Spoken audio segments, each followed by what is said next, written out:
Saya mau cerita kebenaran. 13 tahun saya menangis. 13 tahun saya mencari kebenaran. 13 tahun saya mencari seorang guru yang mursyid, yang bisa mengantarkan saya untuk menemukan kebenaran yang sejati.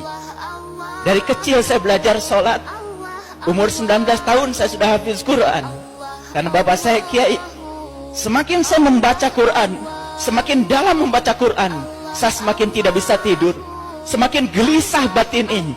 Katanya Allah ada bersama dengan kita, lebih dekat kepada kita daripada urut leher kita, tapi kita belum bisa membuktikannya. Katanya Allah bersama dengan kita, tapi sholat saya selama itu tidak pernah bisa khusyuk. Rakaat demi rakaat dilakukan, tetapi apa yang saya ingat, apa yang saya sembah, saya tidak mengerti. Saya membaca Quran surat Al-Ma'un, Ara'aital ladzi yukadzibu biddin, celakalah para pendusta agama. Fazalikal ladzi yad'ul yatim, yang mentelantarkan yatim. Siapa yatim itu sesungguhnya?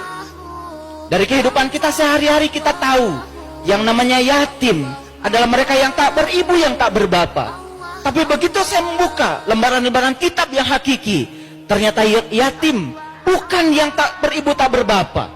Bukan manusia yang namanya yatim. Yang tak beribu, yang tak berbapa bukan manusia. Setiap manusia yang lahir ke dunia pasti ada ibunya, pasti ada bapaknya. Betul? Cuman ada yang sudah meninggal, ada yang masih hidup.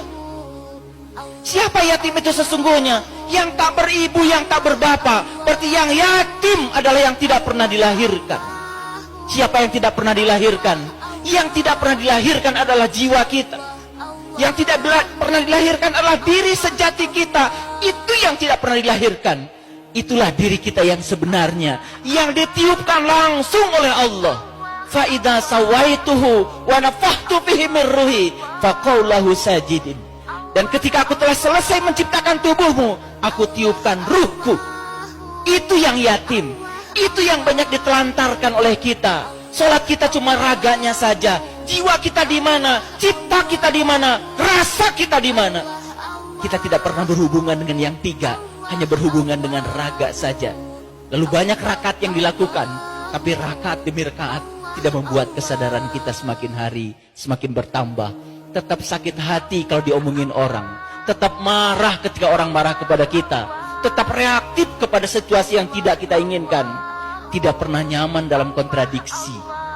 Kalau kita nyaman ketika kita mendapatkan yang kita ingin, itu biasa. Tapi kalau kita tetap nyaman dalam kontradiksi, mendapatkan yang tidak kita inginkan, tetap nyaman, itu ukuran spiritual. Disitulah ukurannya akhlak kita.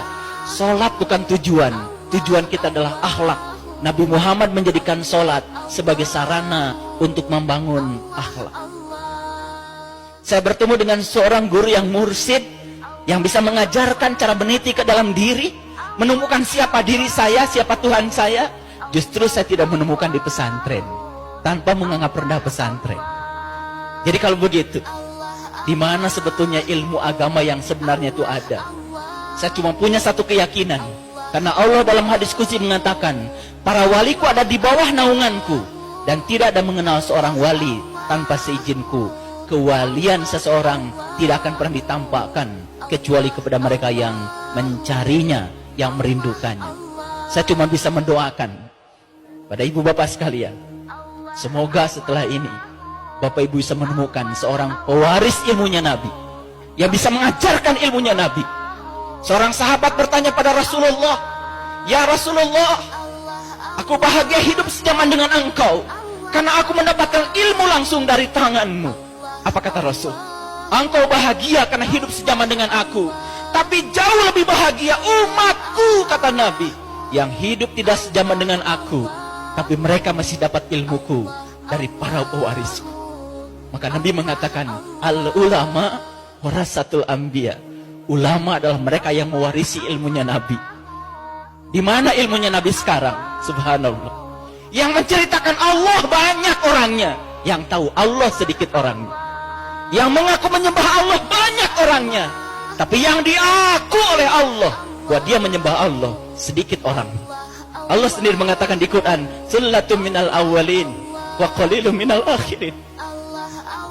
Yang beriman itu sebagian awalnya banyak, tapi setelah diseleksi oleh Allah, tinggal sedikit. Makanya di dalam Al-Kahfi dikatakan, tinggalkan kebanyakan orang, cari gua yang bisa memberikan keselamatan. Masuklah pada kelompok yang sedikit.